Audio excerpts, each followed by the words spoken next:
খুশি হবেন, এই সপ্তাহে গত এক মাস আগে আমি নির্দেশনা দিয়েছি যে কিভাবে আমরা কত দ্রুত আমরা বন্ধ কলকারখানা কোনটি চালু করতে পারবো, যাতে আবার সেই সকল শ্রমিক যারা কর্মসংস্থান হারিয়ে বেকার হয়ে গিয়েছিল সেই সকল শ্রমিকের কর্মের ব্যবস্থা আমরা করতে পারি।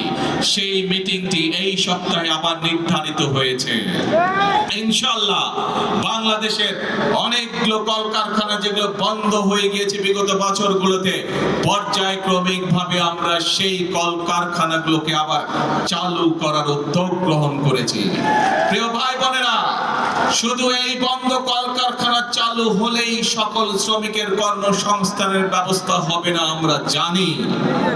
এই শ্রমিকদের পাশাপাশি আরো বহু লক্ষ হাজারো লক্ষ বেকার এখন এই দেশে রয়ে গিয়েছে, যাদের জন্য দেশে আমাদের কর্মসংস্থানের ব্যবস্থা করতে হবে, যাদের জন্য একই সাথে আমাদেরকে বিদেশেও কর্মসংস্থানের ব্যবস্থা করতে হবে।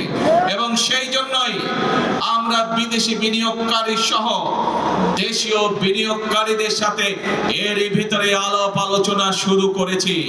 আমরা তাদেরকে উৎসাহ প্রদান করছি, আমরা তাদের বিভিন্ন সমস্যা সমাধানের চেষ্টা করছি।